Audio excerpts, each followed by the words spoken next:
작년처럼 모두가 다 주식해야 됩니다라고 그런 게 기회가 아니라는 거죠. 전부 다 그 기회는요, 위기라는 이름으로 찾아옵니다. 박전모 그 2달 반 전에도 여기서는 절대 주식을 팔면 안 되고 뭐 그런 얘기 하지 않습니다. 예, 맞습니다. 제가 얼마나 비관적인 얘기가 많았습니까? 꽉 쥐고 있는 것도 그것도 실력입니다. 뭐 이런 영상이 유튜브든 뭐든 다 남을 거잖아요, 그죠? 나중에 다 남을 겁니다. 이 전망이 맞았는지 안 맞았는지.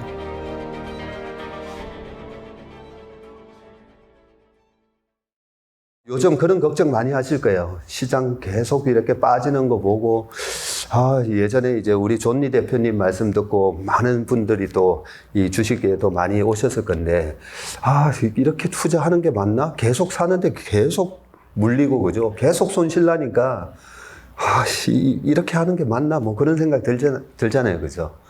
결론부터 먼저 말씀드리고, 강의를 진행하도록 하겠습니다. 그 주식을 하는 네 부류의 사람들이 있습니다. 그 네 부류의 사람 중에 돈을 버는 2부류가 있고 돈을 못 버는 2부류가 있어요. 돈을 버는 이 2부류는 어떤 분이냐면요. 주식이 쌀 때 확 싸요. 그리고 비싸네. 칵테일 파티 이론처럼 전부 다 주식 이럴 때는 또 팔고 나오고. 근데 그런 사람이 100명 중에 1명? 제 주변에 1명, 아니 1000명 중에 한 5명 되려나? 예, 그런 사람 거의 없습니다. 제 주변에 주식으로 그때 하이텔에 제가 올릴 때 여의도 증권인 모임 하나 만들고 대학생 모임 하나 있었거든요. 그 대학생 모임에서 5천억 번 동생이 나왔고요. 그리고 이 여의도 증권인 모임에서도 1000억 번 부자가 나왔어요. 그리고 저랑 같이 모임은 안 했지만 제가 자주 언급하는 장모 회장님, 뭐 거의 한 3조 갔다가 요즘 한 도대체 얼마인지 모르겠습니다. 한 1조에서 3조 하시는 것 같은데, 그런 분들이 정말 위에서 기가 막히게 팔고 밑에서 다시 사고, 아무도 그런 분은 없어요. 아무도 그런 분 없습니다. 그래서 저 첫 번째 이 부분은 정말 신의 영역이다. 메시 정도 된다고 생각하시면 돼요. 근데 이제 2번째 돈을 버는 분들은 어떤 분이냐면, 그나마 계속 주식을 산 분들은 돈을 벌었어요. 그나마 계속 사기만 한 분들. 예, 사기만 한 분들은 돈 벌었습니다. 물론 잡주를 얘기하는 거 아닙니다. 제가 늘 얘기하는 우량기업 하세요라고 얘기하잖아요. 우량기업 아무리 시클리컬도 다음 사이클 올 때 보면 지금 이 물가 공포 있잖아요. 이 물가를 다 반영해가지고 매출의 그 물가 상승을 제품 가격 인상으로 다 반영하기 때문에 결국 다음 사이클에서 보면 전부 다 정고점 다 돌파했어요. 네. 그렇기 때문에 그냥 사기만 한 분들도 돈 법니다. 그런데 조금 아쉬운 게 많은 사람들이 주식 할 때 사면 왜 단기간에 돈을 못 버냐면 비싸니까요. 비쌀 때 사서 그런 거거든요. 그런 부분이 있어서 5월 달에 테슬라 처음 얘기했을 때, 그죠? 1조 달러 가는 기업입니다 하고 너무 과열되는 것 같아서 저는 690불에서 저희 고객 3분의 1 팔았습니다라고 그런 말씀을 드리는 게 비싸다는 얘기를 말씀드리는 거잖아요. 그죠? 지금 보세요. 테슬라 어제 150불 찍으면서 또 막 걱정되실 거예요. 그죠? 테슬라는 정말 다른 주식은 다 빠져도 테슬라만큼은 갈 줄 알았는데, 네.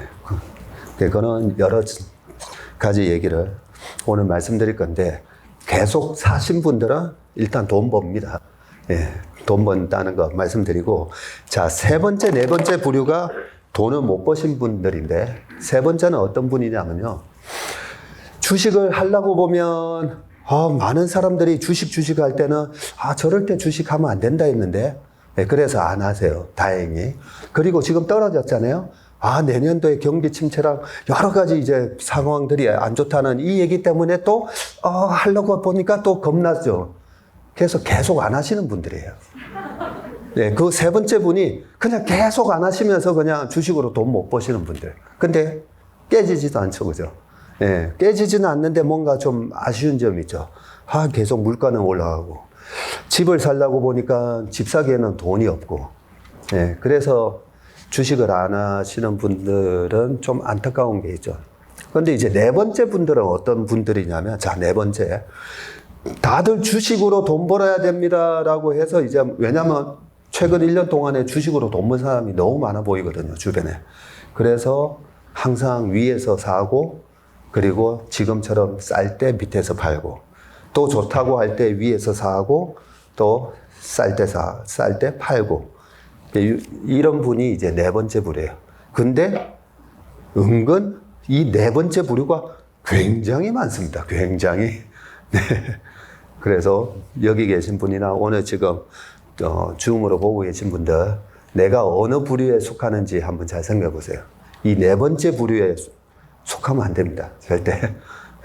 그래서 제가 요즘 이제 좀 자주 나오는 이유가, 이게 싼 영역인지 비싼 영역인지 그 부분에 대해서 말씀을 드리려고 자꾸 나오는 겁니다.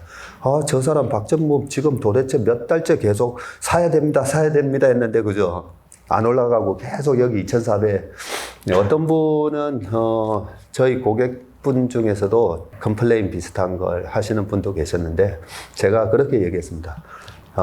박전무, 그 2달 반 전에도, 여기서는 절대 주식을 팔면 안 되고, 뭐 그런 얘기 하지 않느냐. 예, 맞습니다, 제가. 근데 그 2150, 2250 그 사이에서 얼마나 비관적인 얘기가 많았습니까? 그래서 그렇게 비관론이 팽배하고 모두가 다 주식 안 되고 현금화 시켜야 된다라고 하는 때도 주식을 안 팔고 꽉 쥐고 있는 것도 그것도 실력입니다. 제가 그 고객분한테 그렇게 얘기했어요. 예, 주식을 바닥에서 정말 후달리잖아요. 그죠? 말 그대로. 예, 이렇게 걱정되는 와중에도 주식 안 팔고 꽉 쥐고 있는 것도 실력입니다. 라고 말씀을 드렸습니다. 아무튼 우리는 뭐 이런 영상이 유튜브든 뭐든 다 남을 거잖아요. 그죠? 예, 나중에 다 남을 겁니다. 이 전망이 맞았는지 안 맞았는지. 위기라는 이름으로 찾아온 투자의 기회. 제가 오늘 우리 자녀분도 오신 분들도 좀 있기 때문에 혹시 들으셨을지는 모르겠지만 제가 자주 이런 말씀을 드립니다. 인생의 기회는 3번 온다지만 그거는 이제 조선시대 때 우리가 나이가 평균 수명이 45살 정도였을 때고요. 20대, 30대, 40대. 그런데 지금은 80세, 90세까지 사시잖아요. 그래서 인생의 기회는 6번 옵니다. 6번, 최소한. 네, 그 6번의 기회를 2-3번만 잘 살리잖아요. 2-3번만 잘 살리면 그러면 서울에 집 사고요. 편안하게 경제적 자유 얻을 수 있습니다. 근데 그 6번의 기회는 작년처럼 모두가 다 주식해야 됩니다라고 그런 게 기회가 아니라는 거죠. 전부 다 그 기회는요, 위기라는 이름으로 찾아옵니다. 저는 그 위기라는 걸 98년 IMF 겪어보고 2001년 9.12 테러 겪어보면서 기회라는 게 이게 바로 모두를 두렵게 하게 하는 이런 게 기회구나라는 걸 빨리 깨우쳐가지고 그나마 주식으로 시드 많이 만들어서 그래도 집 사고 뭐 그렇게 했던 부분은 이제 방송에서도 쭉 설명드렸고요. 자, 이번에도 과연 이게 기회가 맞는지 그 부분에 대해서 쭉 설명을 드려보겠습니다. 제가 조금 이제 수학적으로 설명을 드려야 되겠다는 생각이 들더라고요. 아들이 이제 수학대학원을 다니다 보니까 좀 수학에 관심이 좀 많아졌습니다. 자, 카지노에서 배우는 성공 투자 원칙이라고 해가지고, 자, 도박하고 투자하고 투기의 차이 해가지고요. 제가 한번 생각해 보세요. 도대체 도박하고 투자의 차이는 뭘까? 그냥 확률입니다, 확률. 우리가 카지노 가서 블랙잭하고 뭐 여러 가지 있잖아요. 룰렛도 하고 슬롯 머신 땡기고 전부 다 카지노가 50% 이상 갖고 가게 돼 있고요. 우리한테는 49점 몇 프로, 42점 몇 프로 돈을 버는 확률이 낮습니다. 근데 특히나 룰렛 같은 거 저런 거 있잖아요. 0에서 36인데 한 숫자 맞추면 36배를 줘요. 근데 교묘하게 보면 1에서 36 옆에 보면 0 하나 있고 또 초록색 저 2개나 있죠. 00도 있어요. 그래서 교묘하게 총 숫자는 38개예요. 그래서 똑같이 10,000원짜리를 1에서 36만 있다면 10,000원을 1에서 36까지 쭉 다 걸어버리면 어차피 한 숫자만 맞아도 36배니까 그러면 똑같이 그냥 리턴 레이트가 100%일 건데 교묘하게 00을 두 개의 숫자를 더 넣어놨어요. 그래서 실제로 룰렛에서 돈을 딸 수 있는 기대값은 94.7이고요. 그러면 내 돈 10,000원을 계속 한 번 할 때마다 곱하기 94.7, 94.7을 계속 하다 보면 굉장히 빠르게 돈이 녹아내립니다. 그래서 저는 카지노 가봐도 하나도 재미가 없어요. 왜냐하면 확률적으로 지는 게임인 걸 알고 있다 보니까 재미가 없어요, 그냥. 그런데 주식은요, 내가 주식을 투자해서 얻을 수 있는 확률이 얼마인가? 여러 가지 확률들이 많습니다. 그런 확률을 보고 들어가는 거기 때문에, 너무 재밌어요. 네, 그런 확률에 근거해서 투자를 해야 됩니다라는 얘기를 유튜브에서 가장 강하게 얘기해 준 사람이 누구냐면 강한국 작가예요. 그래서 제가 강한국 작가 유명하지 않을 때 제가 강한국 작가의 이름을 여러 번 거론하면서 우리가 이래 확률에 근거한 투자를 할 줄 알아야 되는 그게 바로 투자입니다. 그런데 반대로 자 단타치기로 막 샀다 팔았다 있잖아요. 그 세금 거래세 0.25% 내고 매매 수수료 내고 최근에 이제 신용이자가 뭐 거의 뭐 9% 10% 됐다고 하는데 지는 게임을 하고 계신 거예요. 안타까워요. 지는 게임을 하면서 거기서 룰렛처럼 한 방에 저런 종목을 막 찾아다니는 게 그래서 사측 문자 오늘도 뭐 박세익입니다 해서 또 사측 문자 왔다고 누가 저한테 알려주시는데 그런 거 뭐 돈 안 받습니다 이런 거 그 자꾸 들어가 볼라 하지 마시고요. 무조건 이제 차단, 삭제 하시면 되는데 어쨌든 우리가 성공 확률을 높이는 게임을 하실 줄 알아야 됩니다. 자, 그러면 성공 확률을 높이는 게임을 어떤 식으로 하느냐 하면 제가 제일 위에 뭐라고 해놨습니까? 비관론자는 명성을 얻고 낙관론자가 돈을 번다 했잖아요. 저 이거 수학적으로 증명할 수 있어요. 자, 비관론자는 명성을 얻고 낙관론자가 돈을 번다 했는데 자, 저게 이제 우리가 고등학교 때 배웠던 정규분포입니다. 자, 정규분포의 시그마 1 가격 안에 시그마 1 범위 68.2%예요. 그런데 정규분포의 끝선이 있잖아요. 끝선이 어떤 거냐면 일어나지 않을 확률들입니다. 끝선으로 가면 갈수록 일어날 확률이 되게 낮아져요. 자, 그렇다면 여기 혹시 우리 자녀분들 중에서도 나중에 유명한 교수가 되고 싶다라고 하면 이제 과학 분야 말고 경제학이나 어떤 이쪽에서 지금 미국에서 제일 유명한 교수님 또 한 분 계시죠. 루비니 교수님이라고. 계속 이제 빠진다라고 얘기하시다 보니까 우리가 주식시장의 역사를 보면요. 미국의 S&P 500도 1980년부터 한번 보시면요. 한 42년 동안 빠졌던 해가 한 10번밖에 안 돼요. 그리고 그 10번도 굉장히 약보합으로 빠진 게 한 3, 4번 되고요. 크게 빠진 게 이제 2008년 금융위기 때 정도 한 50% 빠집니다. 그래서 일어나기 힘든 확률이에요. 그래서 빠진다, 크게 빠진다. 그것도 그냥 작게 빠진다가 아니라 크게 빠진다라고 얘기했다가 맞잖아요. 맞으면 와, 어떻게 저렇게 확률적으로 낮은 걸 맞췄지? 그게 되는 겁니다. 근데 우리는 여기 계신 분이나 방송을 보시는 분들은 다 지금 명성을 얻으려고 오신 건 아니시죠? 돈 벌려고 오셨어요. 돈 벌려고 오셨으면 확률적으로 얼마나 저 정규분포에 저 가운데 저렇게 볼록 솟아 있는 그러한 투자가 도대체 뭔가 우리가 그걸 알아야 됩니다. 그래서 저도 옛날부터 저런 확률을 되게 많이 공부를 해보고 실제로 강한국 작가 말고도 뭐 유명한 애널리스트도 있고 옛날부터 이 퀀터를 해서 우리한테 많이 가져옵니다. 많이 가져오는 게 다 이런 거예요. PBR 0.9가 깨졌을 때 주식을 사면 과연 먹는가? 지금 2750이 내년도 이제 PBR 1배거든요. 그럼 2750에서 2450 정도가 0.9거든요. 0.9가 깨졌을 때 과거 2003년 사스가 터졌을 때부터 해서 2008년 금융위기 때 1년 뒤에 75% 수익 났고 코로나 사스가 터졌을 때 64, 68, 54 그러니까 뭐 평균 40% 정도 수익이 나왔어요. 근데 중요한 거는 0.9가 깨졌을 때 샀을 때 한 번도 이제 터진 적이 없다는 거죠. 1년 뒤 수익률이.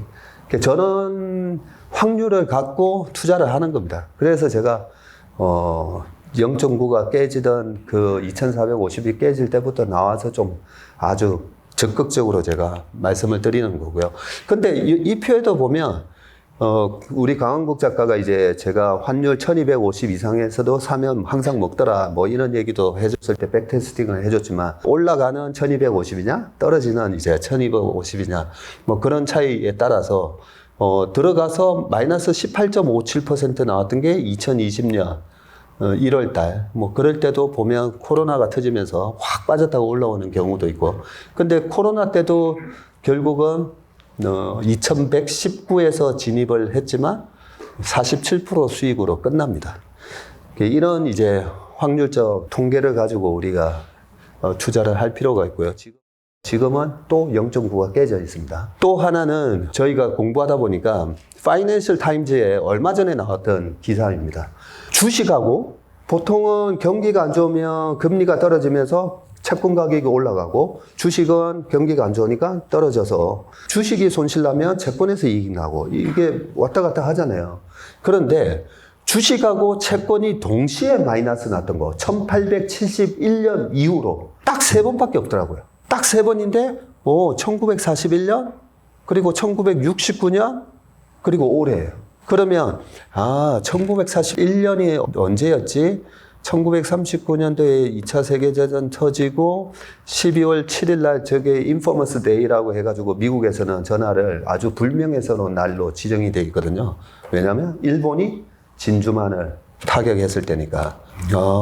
그랬구나. 그때는 채권도 안 좋고 주식도 안 좋았고 그리고 69년 베트남전 이후에 긴축재정 및 금리 인상 때문에 저렇게 안 좋았었는데 지금 2020년은요 보면 주식하고 이 세로축이 채권이에요. 가로축이 주식이고 가로축이 중심에서 왼쪽으로 간 게 마이너스 지금 20% 손실이 나 있다는 거고요. 채권도 위에서 아래로 지금 마이너스 한 17% 손실이 나 있어요. 저렇게 손실 난 거는 처음이에요. 그죠? 자, 이랬을 때 그러면 딱 생각이 드는 게 그러면 그 다음 해는 어떻게 됐나? 더 안 좋아졌는지. 그래서 아예 그냥 보기 좋게 다우지수 그냥 100년 차트를 찾아서 갖고 왔어요. 저 동그라미 친 거. 저기서 이제 확 빠진 거 있잖아요. 그러니까 저렇게 확 빠졌을 때가 바로 1941년, 두 번째가 1969년이었어요. 근데 가만히 보시면 저때 뭐 어떻게 하는 게 바람직한 투자였나? 확 빠졌다가 올라오는데 전고점 회복해버리죠. 1942년, 3년, 4년. 근데 그때 전쟁 한창이었어요. 막 핵무기 쓰고, 그죠? 한창이었어요. 근데 주가는 저렇게 올라갔습니다. 그리고 69년도에도 보면 미국이 결국은 베트남에서 나중에 철수해야 되는 상황이고 되게 안 좋았잖아요. 그런데도 보면 확 밀렸다가 결국은 전고점 돌파예요. 전고점 돌파했다가 1974년 오일 쇼크 때문에 다시 빠지긴 했지만 그거는 이제 다른 이슈잖아요. 근데 69년도에 양빵으로 터지다가 결국은 보면 전고점 회복해요. 저 때도. 그래서 이런 지금과 같은 상황에서 바람직한 투자 전략은 뭔가? 그냥 바이 앤 딥스예요. 근데 바이 앤 딥스인데 이 딥이 왔을 때 사야 되는데 어느 정도 딥에서 사야 되지? 지금 더 떨어지지 않나요? 지금 S&P 500 이번에 28% 빠졌어요. 27.5%. 우리나라 코스피 많이 빠졌죠. 35% 빠졌어요. 자, 여기서 더 떨어지는 거 아까 시그마 있잖아요. 정규요금표에 시그마 2, 3를 노려서 좀 더 싸게 거기서 사는 게 맞을까요? 아니면 여기서 사는 게 맞을까요? 했을 때 저는 그냥 예전부터 말씀드리잖아요. 저는 그냥 무릎 밑으로 가면 사기 시작한다고요. 어쨌든 결과치가 중요한데 조금 더 이제 구체적으로 보시면 주식이 7.6%, 13.8% 저렇게 다 올랐어요. 왼쪽이 1940 41년이고요. 오른쪽이 1969년입니다. 저 보시면 결국은 비슷하게 주식으로 마이너스 한 15% 전후로 빠졌었는데 그 다음 3개년치 보면 다 올랐어요. 저쪽이 지금 잘렸는데 3년 동안 다 올랐습니다. 여기 밑에 이제 평균 해놨죠. 42, 43, 44년 동안 연평균 주식 수익률이 연평균 11%씩 올랐고요. 70년, 71년, 72년대에도 연평균 8.5%씩 올랐습니다. 채권도 마찬가지고. 그래서 지금 채권 사는 거, 채권 10년짜리, 뭐 5년짜리 저는 좋다고 생각합니다. 자, 또 하나 이제 계속 이제 우리가 확률적 접근을 해보자고요. 첫 번째 질문. 최근 24년 동안 IMF 이후로 2년 연속 하락한 해가 몇 번 있을까? 저희 업계에 오랫동안 매니저 한 후배 모임 있었는데 그저께도 딱 물어보니까 2번? 3번? 그렇게 얘기하더라고요. 24년 동안 2년 연속 하락한 해가 보면 한 번도 없습니다. 지금 우리가 내년도에 2008년 금융위기 같은 상황을 생각하시는 분 혹시 계시나요? 2007년도에 2008년 금융위기가 정말 아무 경고 없이 그냥 확 왔냐면 안 그랬어요. 분명히 시그널이 있었어요. 2007년 2월 14일 날 HSBC 은행이 100억 불 손실 났다라는 토막 기사가 밑으로 쭉 지나가길래 제가 뭐 주식 운용하고 있는데 HTS에서 지나가길래 서프라임 관련해서 이거는 공부할 때 뭐기지? 주택 관련된 건데 그때만 하더라도 우리나라 주택 시장이 워낙 좋았으니까 그죠? 2007년도에. 아니 왜 주택 관련해서 HSBC 같은 은행이 손실이 났지? 그래서 찾아봤더니 진짜 100억 불 손실 났다는 거예요. 그게 2008년 금융위기 오기 1년 전 얘기를 하는 겁니다. 2007년 2월 달에. 그래서 찾아봤어요. 아니 케이스 실러 홈프라이스 인덱스가 작살나고 있는 거예요. 그리고 물론 이제 작살나는 정도는 아닌데 뭐가 작살나고 있었냐면 집값이 꺾이고 있네. 2006년 8월부터. 그래? 그럼 뭐 페니메, 프레디메 그쪽을 또 들어가 보세요. 아니 걔네들의 주가가 40% 마이너스 나오고 있더라고요. 그래서 제가 급하게 리포트를 적어가지고 신한은행, 조흥은행, 제일저축은행, 대구은행 제가 관리하던 기관 고객들한테 미국발 IMF가 시작된 것 같습니다. 라고 보냈어요. 그러고 나서 딱 1년 뒤에 그 조흥은행에 계신 신탁 부장님이 고맙다고. 그때 박 매니저가 보내준 그거 보고 2007년도에 주식 다 날렸다는 거죠. 그 시그널을 줍니다. 갑자기 내년에 우리가 예상치 못하듯이 막 엄청난 금융위기가 오는 게 아니라 근데 그래서 제가 지금 미국의 금융 섹터 뭐 우리나라에도 지금 채권 관련해서 얘기들이 많았지만 계속 모니터링을 하는데 없어요. 내년도에 그런 2008년과 같은 상황이 올 것 같은 조짐은 없습니다.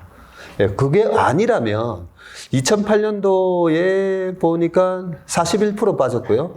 근데 저렇게 41% 우리나라의 위기가 아니었잖아요. 그죠? 우리나라의 위기가 아닌데 41% 빠지니까 그 다음에 50% 올라가요. 그 다음에는 어땠습니까? 22% 올라가죠. 지금 35% 빠졌대잖아요. 경기 순환에 의한 침체? 경기 순환에 의한 침체는 제가 주식시장의 분석에 관한 강의에서도 얘기해놨지만 시클리컬 베어마켓은요 35% 빠지면 많이 빠진 거예요. 35%가. 그래서 제가 자신 있게 지금 주식은 경기 침체는 오더라도 주식은 다 반영을 했다라고 얘기를 하는 겁니다. 그래서 2번 연속 하락한 해 없고요. 지금 어제 종가입니다. 어제 장 끝나고 제가 이 표를 다시 업데이트 했는데 20.7% 빠졌어요. 자, 20.7% 빠졌는데 내년에도 이제 시장 안 좋다고 많이들 얘기하시잖아요. 내년에 얼마 빠질 것 같습니까? 내년에 정말 이맘때 돼서 내년 지수가 얼마가 됐는지 저는 저 내기를 좋아합니다. 이 막 논쟁 같은 것도 좋아하는데 하다 보면 끝이 없잖아요. 그냥 내기하자 그렇게 얘기합니다. 아무튼 연평균 수익률은 13% 정도 나왔었는데 지금 20.7% 빠져 있어요. 자, 여기서 아까 4가지 부류 중에 내가 여기서 현금화를 시키고 올라올 때 쫓아서 돈 벌 수 있을 것 같습니까? 2020년도에 그때도 코로나 때 올라올 때 많은 이제 비관론자 분들이 얘기를 해요. 자, 그러면 이제 또 굉장히 말하기 쉬운 얘기 중에 하나가 있습니다. 확인하고 사도 됩니다. 라고. 자, 과거에 그분들이 정말 이제는 주식해도 된다라고 확인을 해준 적이 언제였는가 한번 잘 생각해 보세요. 네. 결국 이제는 사도 됩니다라고 얘기한 적은 없고요. 갑자기 이제 작년처럼 되면요. 또 갑자기 어디서 강세론자들이 엄청 많이 나타나요. 네. 그래서 3,600, 4,000 갈 것 같아. 비싼 영역에서도 더 갈 거다라는 생각에 사신 거잖아요. 그죠? 네. 지금은 이렇게 싼 구간에서 더 싸질 것 같아서 파는 거거든요. 똑같은 실수입니다. 비싼 영역에서 사는 그 논리나 싼 영역에서 파는 논리는 똑같아요.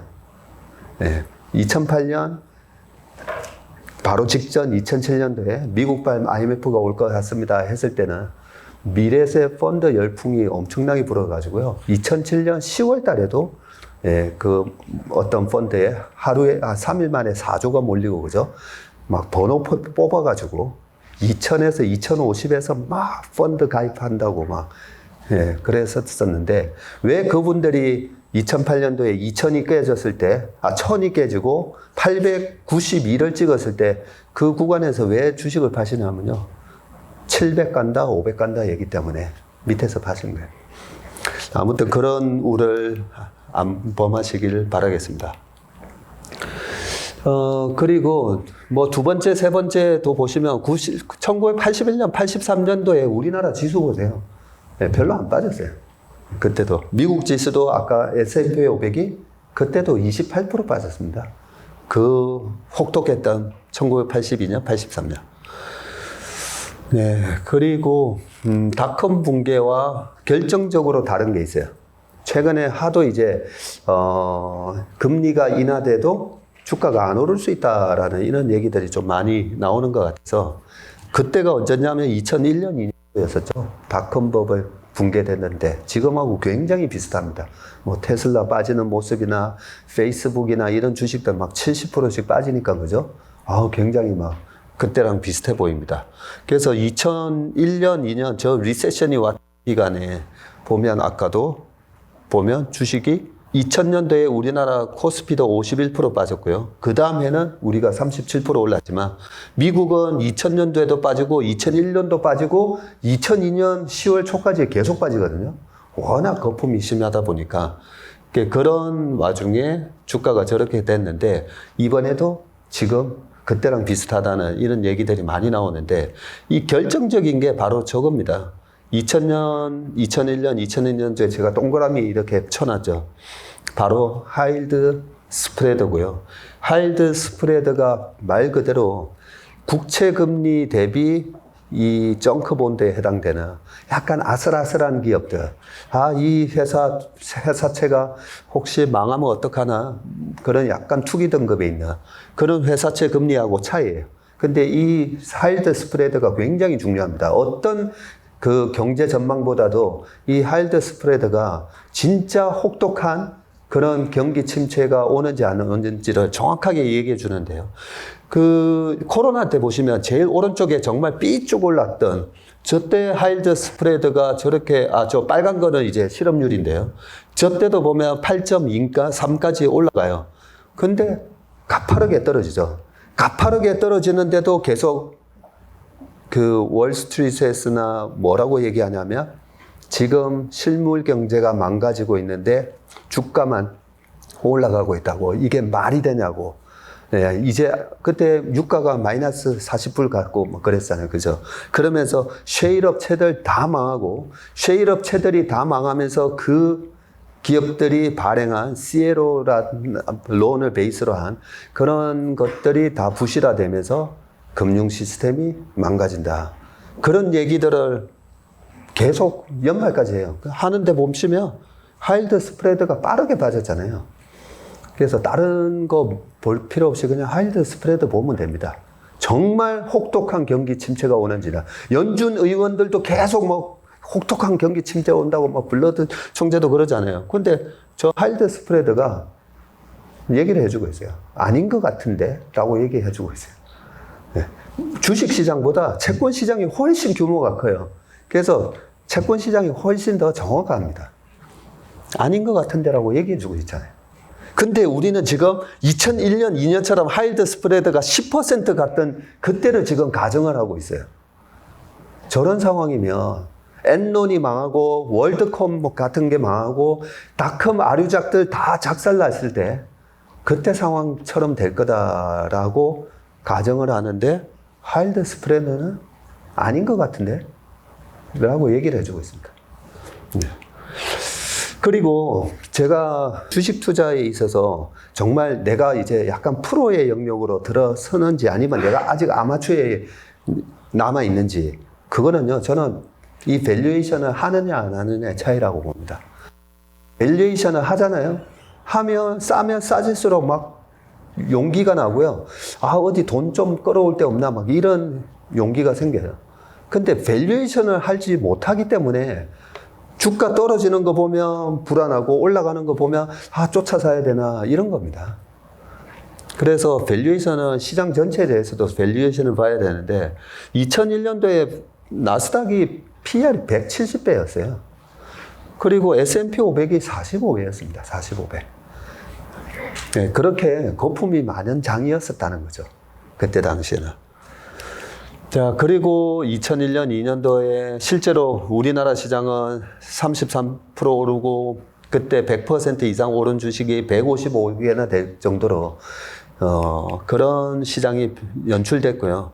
2001년도에 이 삼성전자가 그 닷컴 버블이 깨지던 2001년도에 리세션도 왔잖아요. 그 해에 삼성전자가 76.5% 오르고 현대차가 122% 오르는데 중요한 거는 저 동그라미에 쳐놓은 어떤 식의 조정 패턴을 받고 올라가는가 이걸 잘 보셔야 돼요. 우리가 투자하는 자산에 그 기업 가치가 어떻게 변하는지도 중요하지만 내가 투자하는 자산의 변동성에 대해서 좀 알아야 된다잖아요. 보시면 확 빠져요. 2000년도에 주가 처음에 빠질 때 우리나라가 먼저 확 빠집니다. 제일 왼쪽에 저게 월봉이기 때문에 확 빠졌다가 2001년 되니까 반등이 들어오다가 하반기에 되니까 다시 한번 쌍바닥 만들고 그러고 나서 이제 올라가잖아요. 현대차 같은 경우에는 또 쌍바닥 만들고 저렇게 올라갑니다. 근데 두 번째 쌍바닥 만들 때 전저점 잘 안 깁니다. 저런 상황에 보면. 근데 제가 왜 이 차트를 얘기하냐면 두 번째 올라올 때 있잖아요. 처음 반등 들어갔을 때 못 팔았기 때문에 떨어졌다가 다시 올라오잖아요. 이번엔 나 반드시 팔아야지. 바로 얼마 전에 8월 중순에 S&P 500도 그죠? 거의 4,300 갔다가 다시 밀렸잖아요. 아, 내가 팔았어야 되는데 요 마음 때문에 이번에 올라오잖아요. 쌍바닥 치고 올라오는데 반드시 저기서 투자자들의 90%는 팔게 돼 있어요. 네. 그래서 정고점 근처 갔을 때 만약에 저렇게 쌍바닥 치고 올라가는 패턴이 아니잖아요. 아니고 다시 밀리는 패턴이면 전 고점까지 안 갑니다. 안 가니까 전 고점에 가는데 많은 사람들이 이 강의를 못 들으신 분들은 또 막 파실 거예요. 근데 아니 막 파는데 왜 계속 주가는 올라가지? 이럴 때는 저런 패턴으로 이제 시장이 회복하나 보다라고 생각하시면서 버티셔야 된다는 걸 말씀드리고요. 지금 삼성전자가 굉장히 오랫동안 빠졌어요. 그래서 힘든 겁니다. 작년 1월 달에 96,800원 찍고 계속 저렇게 빠지니까 너무 힘들죠. 그래서 다들 이제 그런 얘기 많이 합니다. 본전만 되면 난 팔고 정말 앞으로 평생 주식 안 할 거야. 근데 안타깝죠. 본전 되면 그때부터 이제 날아갈 건데. 현대차도 마찬가지고요. 펀더멘탈이 어떻게 되냐. 삼성전자는 세계 디램 시장에서 초격차를 계속 유지를 하고 있는가? 현대차는 2013년에서 2019년까지 거의 전기차 시장을 못 쫓아가고 막 헤매던 그런 현대차인가? 아니면 지금은 뭐 보스턴 다이나믹스부터 시작해가지고 뭔가 뭐 새롭게 전 세계 시장에서 위협적인 그런 자동차 회사로 거듭나고 있는가라는 부분에 봤을 때는 네, 둘 다 뭐 나쁘진 않아 보입니다. 그리고 제가 정말 필살기를 하나 말씀드릴게요. 평생 주식을 하시면서 이거 하나만 지키셔도 여러분들은 그 6번의 기회를 다 잡으실 거예요. 자, 어떤 건지 제가 말씀드릴게요. 우리가 보면 보통 이제 차트에 디폴트 값으로 5일, 20일, 60일, 120일, 200일 이렇게 설정이 되어 있잖아요. 근데 월봉을 잘 보시는 분이 없는데 제가 주식의 고수랑 만나서 지금은 월봉이 어떻고 하니까 오, 월봉을 보느냐고 얘기하는데 월봉도 있고 분기봉도 있고요. 연봉도 있습니다. 근데 연봉을 보면 그 회사의 과거 펀더멘털이 쫙 보여요. 이게 연봉이거든요. 자, 연봉을 보면 5일 이평선이 5일이 아니죠. 5년 이평선이죠. 저 밑에 빨간색 점점점점으로 되어 있는 게 바로 10년 이평선이에요. 제가 200년치 볼 필요 없잖아요. 그래서 저걸 갖다가 10년치를 했는데, 자, 10년치가 의미하는 바를 한번 보세요. 10년치에 제가 저 숫자가 전부 다 10년 평균값을 낸 거예요. 2000년도에 718, 2002년도에 722, 그리고 2008년도에 1039. 1039 깨고 892 갔다가 올라왔으니까 밑골이 쭉 달렸죠. 그죠? 그 2009년 3월 달에도 보면 다시 한번 1000을 깨는 듯 하다가 올라오면서 밑골이 달고 올라갑니다. 그리고 2019년도에도 보세요. 2049가 10년 평균인데 밀렸다가 올라와요. 코로나 때 2131인데 1430 갔다 올라오고. 자, 이번에도 10년 평균선이 얼마냐면 2289예요. 2289. 2150 갔다가 싹 올라왔죠. 자, 이 10년 평균선이 뭘 의미하냐면 우리는 주식 대가들의 책에 보면 그런 얘기가 있죠. 주식은 타이밍을 사는 게 아니라 뭐라고? 타임을 산다 그러죠. 성장하는 기업, ROE가 15%, 20% 나면 그 주주의 몫만큼 그만큼 수익을 내는 거잖아요. 그래서 가만히 냅둬도 기업이 알아서 성장하면서 주식이 다 그걸 또 따라간다는 거죠, 주가가. 그런데 저는 좀 게을러 가지고요. 그 기업의 미래 가치에, 그리고 저도 약간 보니까 느긋한 면도 있지만 되게 또 급한 면이 있더라고요. 그래서 조금은 더 빨리 좀 돈 벌고 싶은데, 자, 다시 우리가 어떤 기업에 투자하면 그 기업의 미래에 성장하는 시간을 사는 거예요. 그런데 자, 코로나 때 보세요. 1430까지 빠졌다 했잖아요. 그러면 제 머릿속에는 저 이동평균선을 보면서 1430? 1430이었던 때가 언제지? 2009년? 이야, 2009년으로 돌아가서 내가 우리나라 기업 성장에다가 투자할 수 있는 기회를 준 거야. 시간을 타임머신을 타고 거꾸로 가는 거예요. 지금 주식을 사면 기업이 성장하는 거에다가 투자를 하는 건데 이렇게 경제 위기라든지 외부적인 요인 때문에 주가가 빠져주잖아요. 타임머신을 타고 과거로 돌아가는 겁니다. S&P 500이 3,300 갔다가 2,200 코로나 때 빠졌잖아요. 2,200이야? 이때가 언제지? 2016년 주가였어요. 와, 2016년부터 17년, 18년, 19년, 20년, 21년, 20년까지 그동안에 플랫폼 기업들이 얼마나 많이 성장했어요. 그런데 이 4년치를 거슬러 올라가서 내가 주식을 살 수 있어? 그게 바로 우리가 이렇게 주가가 빠지는 게 얼마나 그게 위기가 아니라 기회라는 걸 알 수가 있습니다. 그렇죠? 거슬러 올라가서, 시간을 거슬러 올라가서 그냥 사는 거예요. 그리고 이 거슬러 올라가서 산 요 갭은 빨리 메꿔져요. 왜냐하면 저 같은 사람이 막 주식 사거든요. 그래서 저 10년 평균을 깨잖아요. 빨리 올라요. 그러니까 아담 스미스 국부론에도 그렇게 얘기되어 있어요. 우량 자산의 가격이 내재 가치를 밑돌게 되면 빠르게 회복한다고. 지지난주에 방송 나왔죠. 네. 경제꾼에서 물어봅니다. 저랑 다른 분들한테 내년 요맘때 환율은 어떻게 될 것 같아요? 딱. 저 혼자서 박세익군 내년 가장 낮은 환율 전망. 제가 1150원에서 한 1230원? 했더니, 그렇게 좋게 보냐고. 근데 제 머릿속에는, 20년 평균이 1121원이고요. 10년 평균이 1140원이에요. 그리고 환율 보세요. 왔다 갔다 하는 겁니다. 왔다 갔다 하는데 왜 내년에도 어떻게 내년에도 1,400원을 유지할 수 있지? 내년 1년 뒤에도 98년 5월 달에 우리나라 한창 IMF 때 한창이었을 때 1,470원에서 딱 6개월 뒤에 1,147원 갔고요. 2009년 3월 달 1,597원에서 딱 1년 뒤에 1,126원 갔고요. 코로나 때 2020년 3월 달에 1,299원 찍고 그러고 나서 딱 8개월 뒤에 1,080원 갔어요. 근데 내년에도 계속 환율이 저 위에서 고공행진하면서 1,400원대를 갈 수 있다라는 게 저는 확률적으로 보면 시그마 3에 해당되는 얘기 같아요.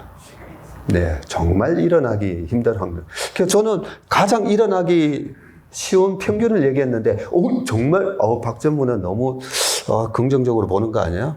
유가도 마찬가지예요. 유가의 평균이 72.5불이에요. 근데 유가 저 130불 가잖아요. 2008년도에도 똑같은 얘기 나왔어요. 130불만 가면 200불 간다고 얘기해요. 골드만삭스에서도 저는 전망이 나오고 낮은 확률을 얘기할수록 맞으면 명성을 얻고 틀리면 그만이에요. 그 사람들은. 에휴. 그래서 우리는 우리 소중한 돈을 직접 투자하는 사람이잖아요. 평균치가 얼마인지 보세요. 회복했죠, 다시. 근데 몇 개월 전만 하더라도 이 전쟁 때문에 유가가 130이 아니라 또 200불 어쩌고 저쩌고 그런 얘기가 나온 거죠. 그때 그 공포로 형성된 그 주가 바닥이 깨질 것 같습니까? 깨지려면 유가가 130불 넘어야 돼요. 자, 그런 식으로 우리는 보시면 되고, 금리가 내년에 계속 4%대 그렇게 유지되면 어떨까요? 제일 중요한 부분이잖아요. 이게 부동산까지도 지금 영향을 미칠 건데, 금리가 10년물 국채금리거든요. 저 빨간색이. 10년물 국채금리가 내년에도 4%대 계속 머물고 있다고요? 저는 그렇게 생각 안 합니다. 10년물 국채금리 내년 요맘때까지 2.5% 밑으로 깨고 내려간다고 생각합니다. 쭉. 저 파란색 선이 있잖아요. 위로 치솟고 있는 저 파란색 선이 뭔지 아세요? 미국 정부 부채 규모예요. 31조 달러예요. 우리나라 돈으로 4경이고요. 4경인데 4%의 이자면 4416 해가지고 1600조라는 이자와 원금을 계속 돌려줘야 돼요. 그래서 미국은 계속 저렇게 금리를 낮추어 갔었고요. 금리를 낮추기 위해서 저렇게 페드가 지금 이연 수요가 폭발하려고 하는 걸 억지로 누르면서 전부 다 입을 모아서 내년에 혹독한 경제 침체가 오니까 제발 돈 빌려서 뭔가 투자나 이런 거 하지 말라고 막 그러는 거죠. 네, 금리를 눌러야 미국은 저 국채가 계속 돌아오고 있어요. 계속 돌아오면 어떻게 해야 됩니까? 새로 발행해서 갚아줘야 되죠. 차환 발행해야 돼요. 근데 금리가 저렇게 높잖아요. 저 4%대로 발행해야 돼요. 금리가 내년에도 계속 고공행진할 거다. 굉장히 낮은 확률을 얘기하시는 거예요. 굉장히 낮은 확률. 네. 지금 빠지는 패턴이 1980년, 81년, 82년 그때 물가 공포 때 S&P 500이 28% 빠지는 그때 81년, 82년 차트예요. 그리고 흐릿하게 나오는 게 최근 22년 S&P 500 차트입니다.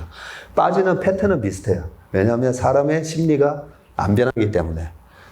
고점 대비 빠진 거 비슷하고요.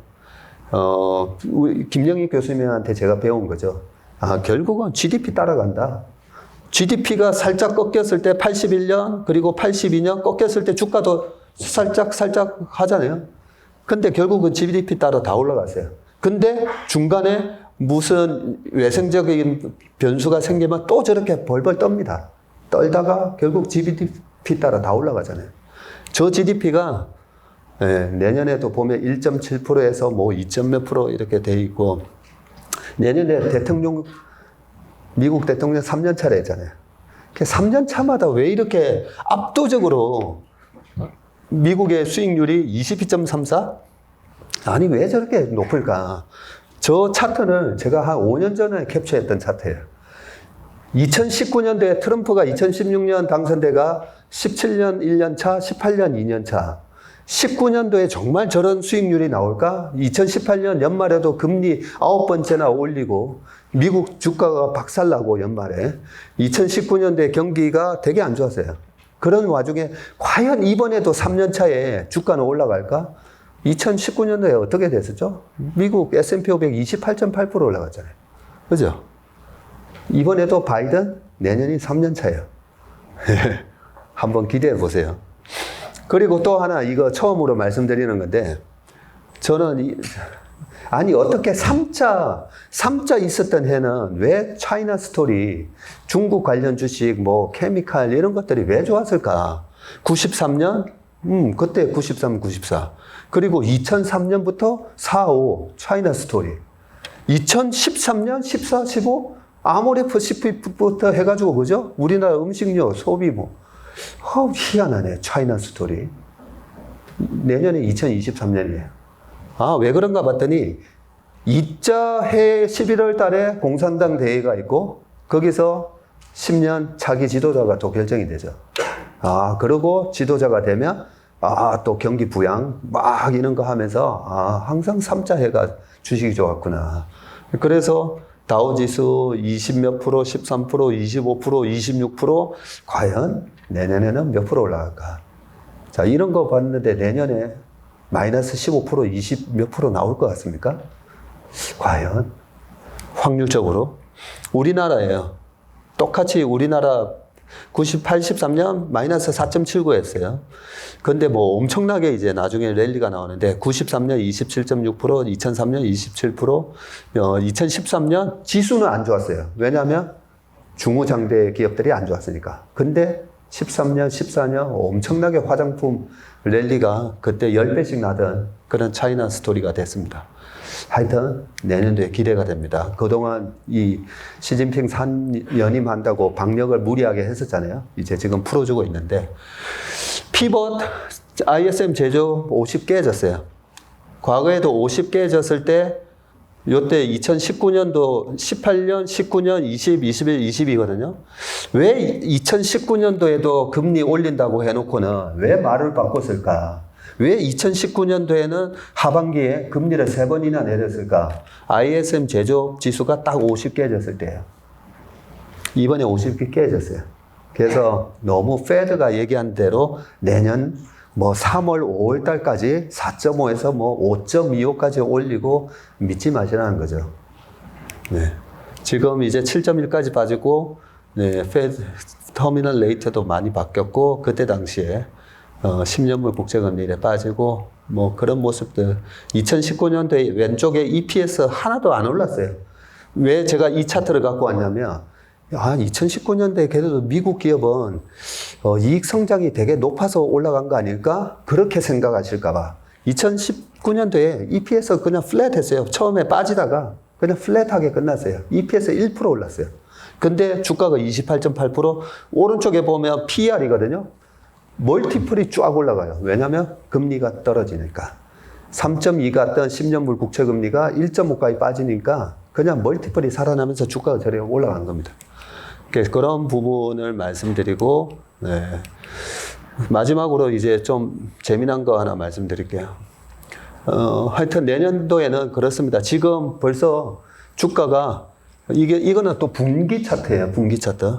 하나, 둘, 셋, 넷, 다섯, 5분기 연속 빠졌습니다. 작년 6월 25일 날 고점 치고 나서 작년 3분기, 작년 4분기, 올해 1분기, 2분기, 3분기까지 지겹도록 빠져가지고 지금 살짝 양봉 나오고 있어요. 과거에 2008년 금융위기 때도 한 번, 두 번, 세 번, 네 번, 5번 빠지고 그러고 나서 살짝 처음에 양봉이 적다가 갈수록 커지죠. 네, 저런 모습들이 보여졌고요. 지금 내년에 그냥 제가 저희 고객들한테 보낸 내년 예상치입니다. 2250에서 2920. 저번 저점 2150원 안 깬다는 그런 부분이고요. PBR 2750. 요 부분이고요. 제가 재미난 거. 자, 이 차트 쌍봉 치고 지금 빠지고 있죠. 쌍봉 치고 빠지고 있는데 많이 빠졌다가 최근에 올랐다가 또 저러고 있어요. 자, 1년도 안 돼서 60%나 빠졌어요. 빠졌다가 최근에 올랐다가 저러고 있는데 이 차트 보고 이거는 나는 사고 싶다 하면 손 들어보세요. 사고 싶다. 자, 아니야. 저 차트 봐서는 좀 이따가 사야 될 것 같아. 예. 그리고 저점 한 번 더 깰 것 같아. 깰 것 같아. 사실 그거는 잘 모르겠죠. 그죠? 자, 이 종목이 뭔지 아세요? 우리 원앵커 TSMC예요. 제가 투자는 심리라고 얘기해놨어요. 워런 버핏이 샀다는데? 나 TSMC 좋은 거 알고 나도 살려고 했는데. 그죠? 나도 이번에 살려고 막 쪼고 있었는데, 확 올라가 버렸어요. 그 워런 버핏이 샀다니까 좀 사고 싶죠. 네. 채권 시장 빠르게 개선되고 있어요. 우리나라에 돈이 없어서 막 언론에서 막 돈 맥경하면서 뭐 엄청난 이제 신용 위기 오는 것처럼 얘기하잖아요. 돈이 철철 넘쳐나고 있어요. 그 정기 예금에만 800조라는 자금이 이걸 투자를 해 말아야 돼. 부동산 시장 그렇게 막 줄 서서 집 보러 다니더니 갑자기 싹 없어졌죠. 심리예요, 심리. 투자도 마찬가지예요. 그냥 이 차트만 봐가지고는 저거는 팔고 좀 기다렸다가 사야 되는 거 아니나? 이제는 워런 버핏이 샀다니까 조금이라도 빠지면 그죠? 막 사고 싶잖아요, 그죠? 네이버예요. 제가 종목 얘기는 잘 안 하는데 이제는 좀 구체적으로 말씀드려도 될 것 같아가지고 네이버가 46만 5천 원 갔다가 지금 18만 원? 예, 그냥 저는 이렇게 얘기합니다. 옛날에 네이버가 이제 강남역 빌딩이라고 얘기했는데 네이버 삼성동 아이파크 46억 5천 하다가 지금 18억 정도, 18억 정도 된 것 같아요. 그렇게 말씀드리니까 막 어떤 분들은 사고 싶다 그러시는데 저는 그렇게 생각해요. 그리고 저 초록색 차트가 뭐겠어요? 초록색 점점점점 10년 평균이에요. 10년. 자, 10년 평균에서 주가가 어떻게 됐나 한번 잘 보세요. 2018년 말 금리 공포, 2019년도에 자회사 라인이 계속 부실해가지고 네이버는 안 돼. 라인 때문에 안 돼. 뭐 여러 가지 얘기가 많았어요. 그렇죠? 그리고 최근에 3년 여러분들이 네이버 쓰시잖아요. 전자선거래 쓰시잖아요. 그죠? 네이버. 근데 제가 보면서 네이버가 저는 우리나라 기업이 우리나라에서 1등하고 있는데 글로벌라이제이션 모멘텀 나오는 거 제일 좋아해요. 근데 그저께 얼마 전에 웹툰 기사 보셨죠? 우리나라 웹툰이 이제 일본의 만화를 뛰어넘고 있다. 그런 뉴스 보면 막 가슴 벅차지 않습니까? 가슴 벅찬데 주가는 10년 평균 밑에서 살 수 있는 기회를 주고 있어요. 네이버가 10년 동안 얼마나 성장했습니까? 그죠? 근데 과거 10년의 평균으로 살 기회를 주고 있는데 이렇게 우리가 주식 투자를 이렇게 하는 겁니다. 이렇게. 자, 그 다음에 또 한번 볼까요? 제가 작년에는 집 팔아서 사고 싶은 주식 하나 있다 했잖아요. 작년 하반기에. 이제는 주식 좀 쉬어야 됩니다. 얘기할 때도 그래도 이런 기업이 뭐 집 팔아서 사고 싶다. 외국인이 50몇 프로 들고 있다가 계속 때려가지고 37%까지 지분 빠지면서 KTNG였었죠. 네. 저희 고객분들도 주식 다 팔고 나서, 그래도 박전모 현금 들고 있는 게 맞아 하는 분한테, 그러면 KTNG 10억 사놓고 계세요. 실제로 10억씩, 13억씩 막 이래 샀어요. 한 종목을 그냥. 가끔씩 보면 집 팔아서 사고 싶은 주식이에요. 너무 세게 얘기한 것 같은데. 그렇다고 뭐 집 팔아서 사지는 마세요, 절대. 네, 그 정도로 매력적이다. 네, 그런 표현입니다. 그 정도로. 집 안 팔리잖아요. 그죠? 집 지금 팔리지도 않으니까 진짜 집 팔아야 되나 고민하지 마시고.